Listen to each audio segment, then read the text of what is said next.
All right, next lecture we're going to move on into the Carboniferous, which is an interval of geologic time from 359 to 299 million years ago, so the latter part of the Paleozoic.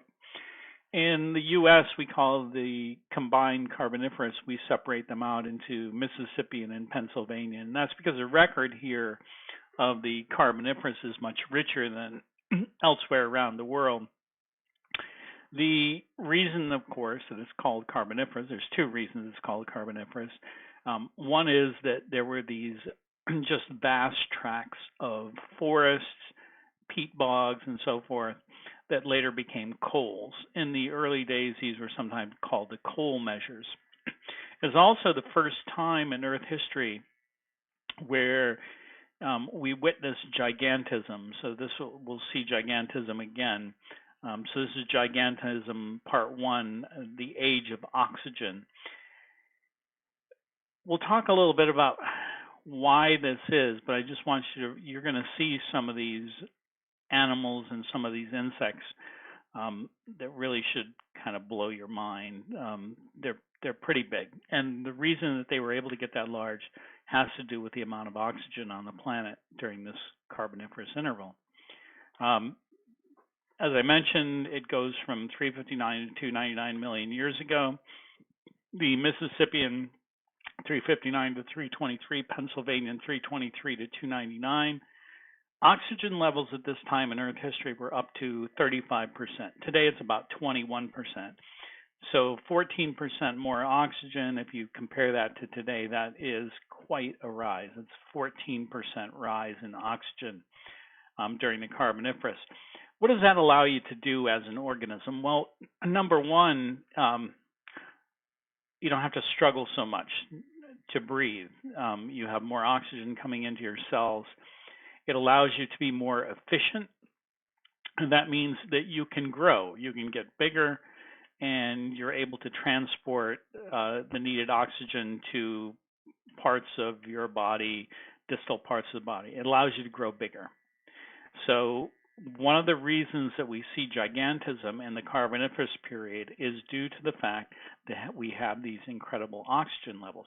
Why are the oxygen levels so high? Well, that has to do with these vast tracts of forest and trees and ecosystems. Remember that plants give off oxygen. They release oxygen into the atmosphere. They absorb CO2. So we have this absorption of CO2 from the atmosphere, and we have this delivery of oxygen into the atmosphere. And we get these very, very complex forest ecosystems.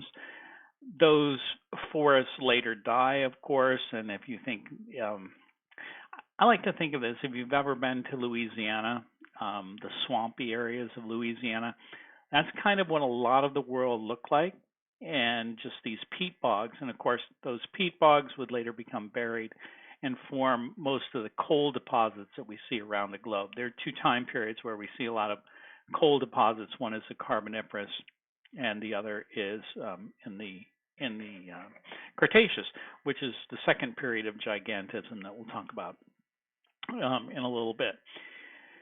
It is renowned globally for its coal deposits, and in fact, the first name of this period was called the coal measures. It was proposed by Ferry in 1807 and 1811.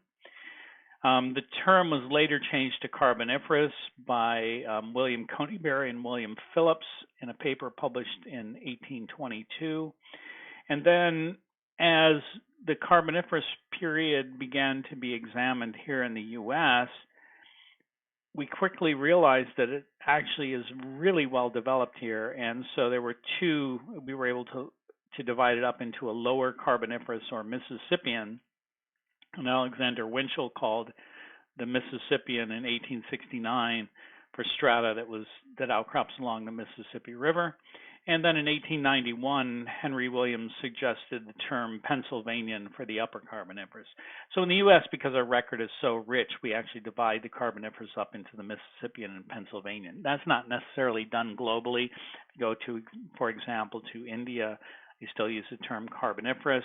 And in fact, there are the rocks there that contain these coals are still called the coal measures in India. But for our purposes, and we live in the U.S., and this is what our time scale is. Here we do divide up the Carboniferous into the Mississippian and Pennsylvanian. We're going to go through some of the details of the organisms that were living in the Mississippian, including in the oceans, on land, and some of the changes that were going on. If you look in the warm, shallow seas in the Mississippian, you have arthropods, you have corals, bryozoans, crinoids, mollusks. Echinoderms, especially the crinoids, were extremely numerous. Trilobites were still around. They were much reduced in numbers and confined to a single superfamily called the proteoids. The last of the dendrite graptoloids died out, and the first of the giant fusullinid forams or marine amoebas appear. I call them giant, but at this time they're still relatively tiny and insignificant. Against this backdrop, and we'll talk about this, against this backdrop, we have these warm, shallow seas, including their warm, shallow seas throughout what is present-day western U.S. What's happening, though, is that we are starting to assemble the Pangea supercontinent. So we have this warm climate, not a lot of ice around, not a lot of glacial ice at the poles. So it's an overall warm planet, but we're shrinking the oceans. So this is a time interval when, even though life is flourishing in the early Mississippian, it's going to decline and things are going to change as we get into the Pennsylvanian, because we're going to start to collide Gondwana with Laurasia. In terms of other life, in the marine life in the Mississippian, we have cephalopods like nautiloids that still flourished. The giant straight-shelled rhinoceros that were up to perhaps 16 or 6 meters in length, that's 18 feet, they died out towards the end of the Mississippian. So these are still big. These were gigantic, right? 18 feet long, straight cone nautiloids, basically, that died out towards the end of the Mississippian, along with these bulbous shelled cephalopods that also die out towards the end of the Mississippian. All of that, again, is related to the assembly of the Pangea supercontinent. There were a number of ammonites that were around, and most of these had a relatively simple suture pattern that's called goniotidic. We'll go through these ammonites because ammonites, you can tell kind of the age of the ammonite by how they sutured their shells together. And it turns out that the younger, as ammonites evolved, their suture patterns, when a ammonite grows or shelled organism grows, it just adds to its shell and it lives in that last chamber, and it kind of sutures that next shell on. And if you look at the fossil record, it turns out that these suture patterns get more and more complex through time. In terms of vertebrates in the ocean, sharks were quite numerous and diverse, and they were, again, kind of the masters of the ocean. The climatic conditions, I mentioned this earlier. The early part of the Mississippian is generally warm. Gondwana migrated southward, and as it migrated southward, it began to get a buildup of glacial ice and causes overall cooling of the climate. But that cooling did not take place until towards the end of the Mississippian. If we turn our attention to terrestrial life in the Mississippi, especially in Euramerica, so the northern continents, the equatorial regions are covered by forests. This moist tropical climate, like I said, if you think of Louisiana, produces a lush plant growth, which eventually becomes the great coal deposits that we now, of course, exploit for energy. There were fern-like, they look like ferns, but they were actually seed-bearing plants. One of them was called the lycopods, including lepidodendron, which was about 35 meters tall. So these are ferns. You go out and you look at modern ferns, right? They can get fairly big, but 35 meters tall. That's over 100 feet tall. Um, Giant sphenopsids. What are sphenopsids? Those are horsetails. Okay, horsetails. If you've ever looked in a pond, you know what a horsetail is. These reached about 60 feet in height. Um, Mangrove cordyatites up to 45 meters tall, so 150 feet. Everything is big.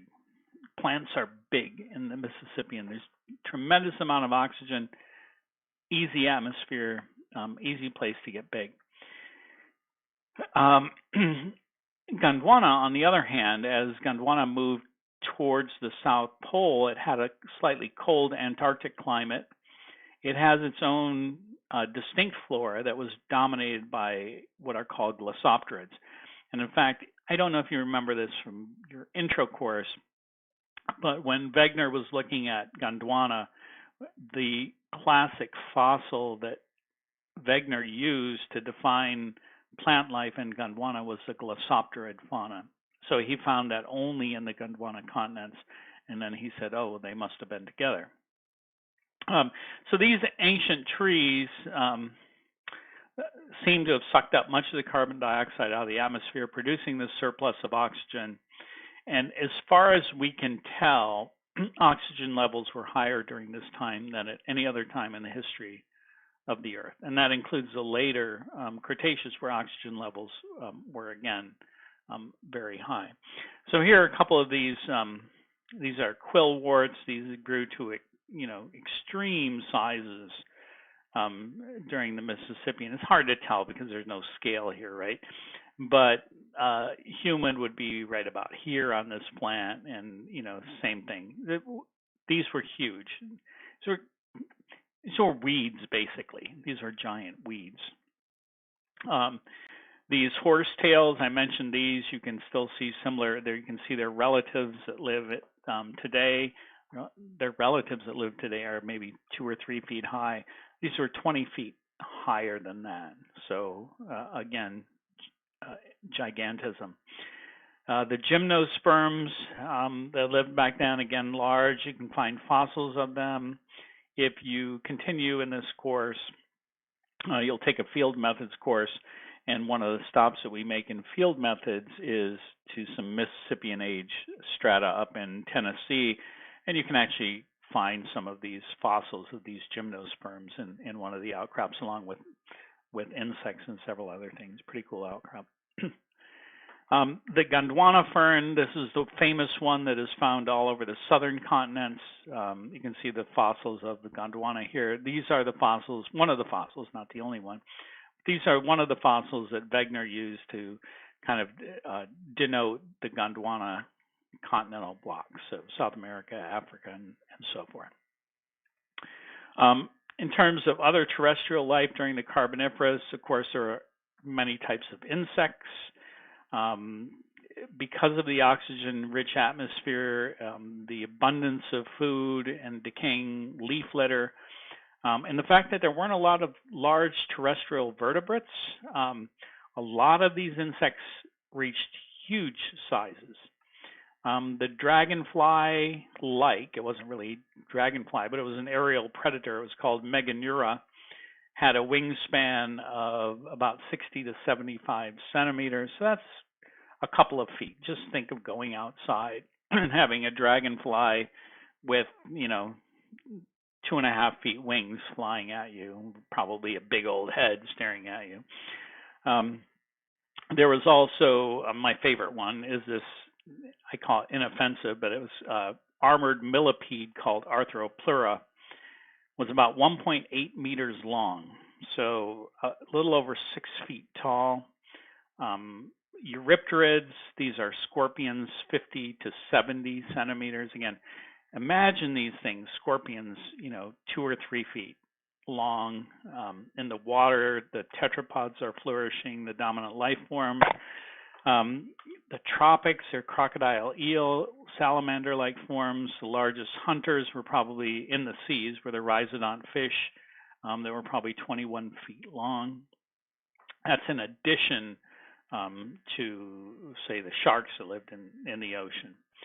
And the first reptiles appear adapted to live life totally on land, but they're relatively insignificant until towards the very end of the Carboniferous. So what do some of these look like? So this is an arthropleurid. I like to say, imagine, you live in Gainesville and we have roaches, right? This thing is kind of a giant roach, 6 to 6.5 feet long. So imagine getting up in the morning, going out to make your coffee, and you turn on the light, and there's 20 of these 6 feet long roaches out there, pleurids, crawling around your counter, and you have to step on them, and they make a squishy sound. Of course, the good news is you would have been much taller back then too. And this is that dragonfly. They said about 2 feet long, wingspan, so large insects. If you don't like insects, you would not like the Mississippian. The scorpions here are Eurypterid tracks I think this is in Kentucky. You can see the trackways here. These are these giant scorpions, again, a couple of feet long. They're scary creatures. The rhizodont fish, here's one of the rhizodont. These would have been, your freshwater fish catch of the day. And they probably were 6 meters or more, so that's 20 plus feet in length. Big fish. The earliest reptiles, so we'll see that as we draw a close to the Paleozoic, the reptiles begin to increase both in diversity and in number, but as we'll see, most of them get wiped out at the end of the Paleozoic, these early reptiles, but then they come back, and they come back in huge numbers, of course, in the Mesozoic, which is the age of dinosaurs. But during the Carboniferous, we're starting to get the first of these reptiles, the early reptiles. They're relatively small. They're few in numbers, but they are successful, at least for a time period. Tectonically, this is, for people who study tectonics, this is an exciting time because we're beginning to see the formation of the Pangea supercontinent. And during the early Carboniferous, East Gondwanaland, for the first time since the early Paleozoic, begins to drift towards the South Pole. So East Gondwanaland is India, Antarctica, and Australia. Those are the big pieces of East Gondwanaland. And those begin to move towards the South Pole. Well, what does that mean? That means that South America and Africa, which are the West Gondwana continents, are more equatorial.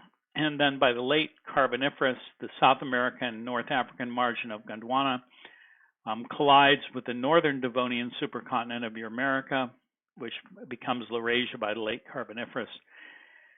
And then there's regional subsidence in the East European platform. What does that mean? That just means that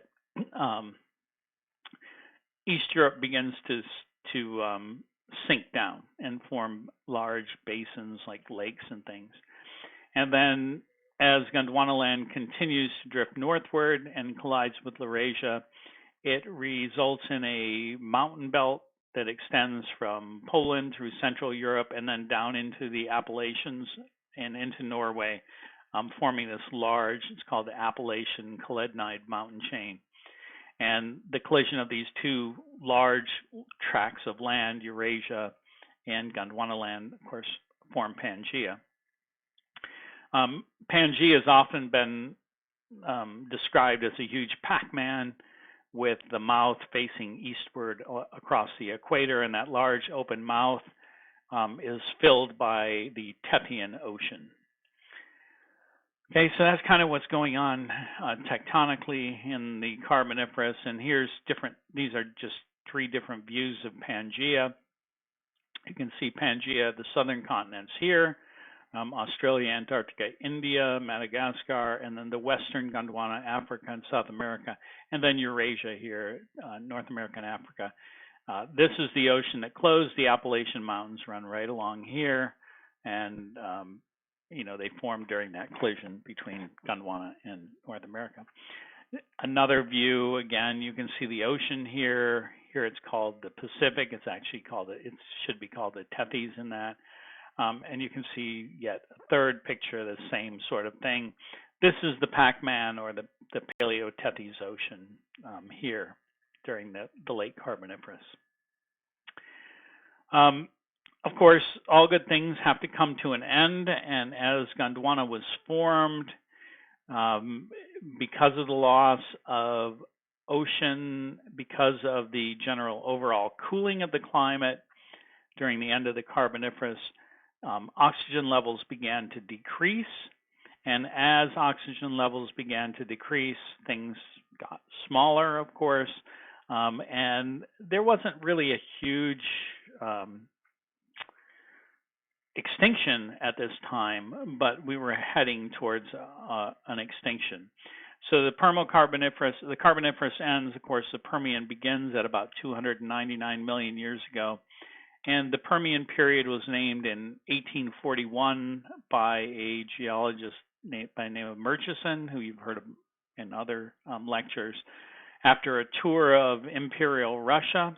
And he described this as a vast series of beds of marls, schist, limestone, sandstone, and conglomerates that overlay the Carboniferous formations in the eastern part of the country. And he named it after the ancient kingdom of Permia, and located near the present city of Perm in the Ural Mountains. I actually got to go through here on a train, so it's kind of neat to drive through and see the train station called Perm. So now you know where the name Permian came from. The Permian period itself lasted from 299 to 251 million years ago. Pangaea reached its tightest packing just at the end of the Permian. So when continents collide, of course, they continue to collide until eventually there's nothing to drive that collision anymore, and it kind of relaxes. And when the continents are closest together, they've collided and they've come as close as they can possibly get. That's called the interval of tightest packing. And as the Permian opened, so at the beginning of this, I mentioned this, the polar regions were covered with deep layers of ice, and glaciers continued to cover much of Gondwana land as they had during the late Carboniferous. The tropics were very similar to what they were in the Carboniferous. They were swampy forests, so you continue to get coal beds. And then towards the middle of the Permian, the climate becomes a little bit warmer, a little bit milder. The glaciers recede, and the continent interiors become drier. Why is that? Well, you have a large supercontinent now, and what happens when you get a large supercontinent, of course, is that the rain that comes off the oceans, by the time those clouds reach the interior of the continent, it pretty much dumped everything out.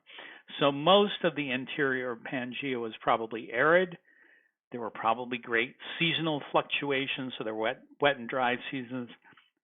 But because there was not really a moderating effect of nearby bodies of water, meaning oceans, you were either wet or you were dry. There was no in between there. In terms of life in the Permian, the warm, shallow oceans in the early Permian were very similar to life that we saw in the Carboniferous.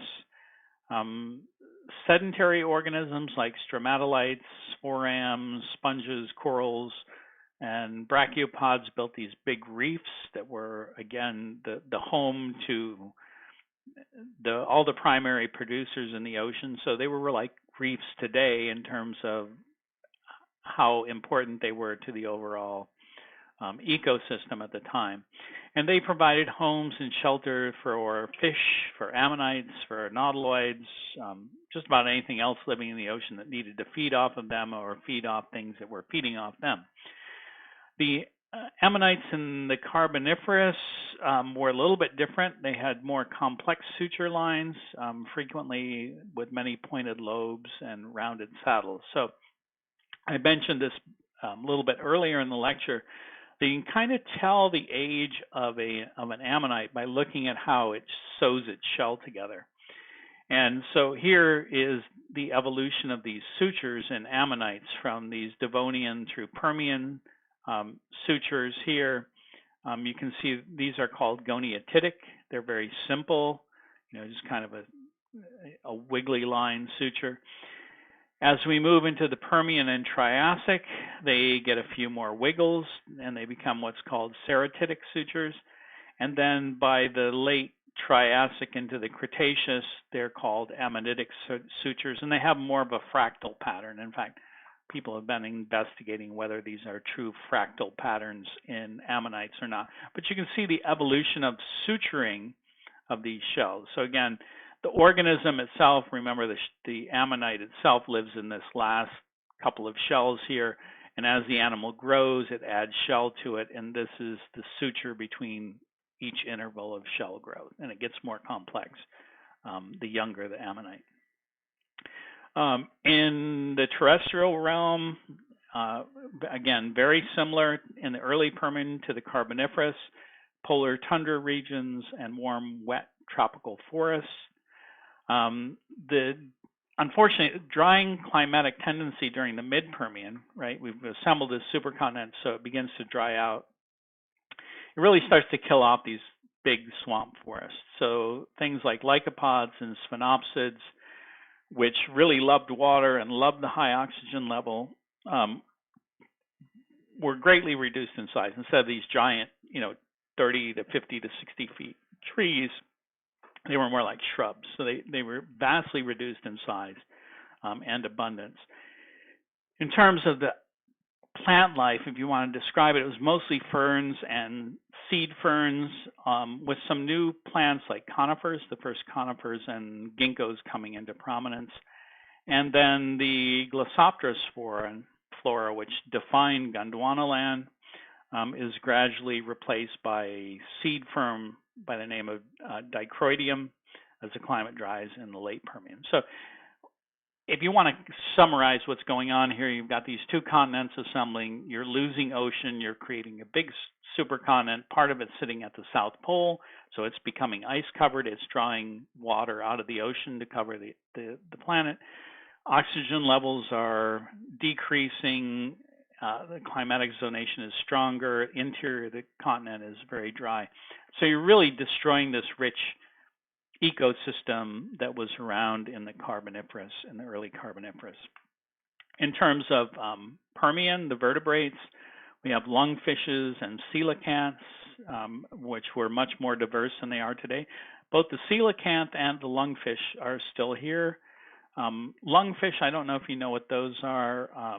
They're these fish that can live in dry or wet conditions. They kind of, I don't feel they hibernate, but they can, if the pond dries up, they kind of bury themselves in the mud, and then when it fills up again, they can come back, and they have the ability to breathe air and, like an animal, or live underwater.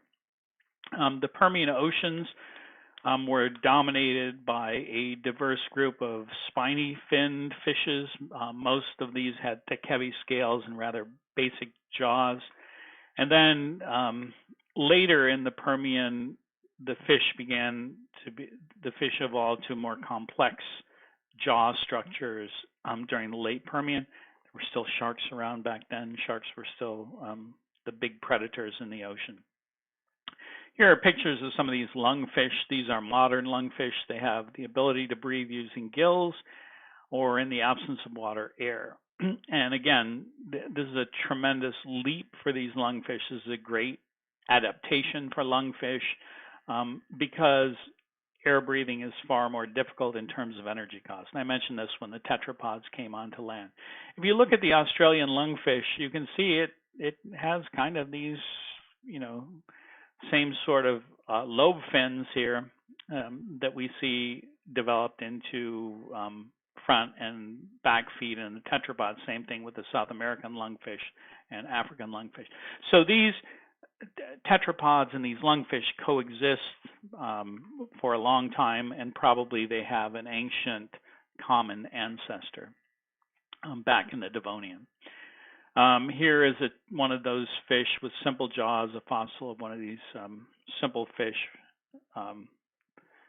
in the Permian, and then the later Permian fish with the more complex jaw lines, the Neotagian fish in the late Permian that evolved have much more complex jaw lines. And if we look at the reptiles, which began to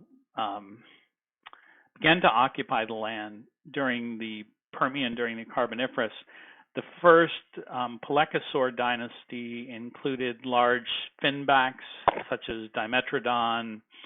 Probably the most famous one is Dimetrodon. And then following the Pelechosaur dynasty was the Dinocephalians during the Middle Permian. And the Dinocephalians were among the most primitive of therapsids or mammal-like reptiles. These are also our ancestors. The therapsid dinosaurs are the ancestral stock of modern humans going a long time back. The Dinocephalians died out suddenly, probably due to climatic conditions at the end of the Guadalupian, and the therapsids that followed them were smaller and more mammal-like, and it's possible that some of them may have evolved fur and the ability to control their temperatures metabolically, right? So we talk about cold-blooded and warm-blooded. So these might have been warm-blooded mammal-like reptiles. So again, probably most closely related to us. Most people have seen Dimetrodon, these Pelechosaur with these big, wing backs on them. They could reach up to 11 feet in length. They had nice teeth. The Dinocephalians mean terrible heads. They could have been up to 18 feet in length.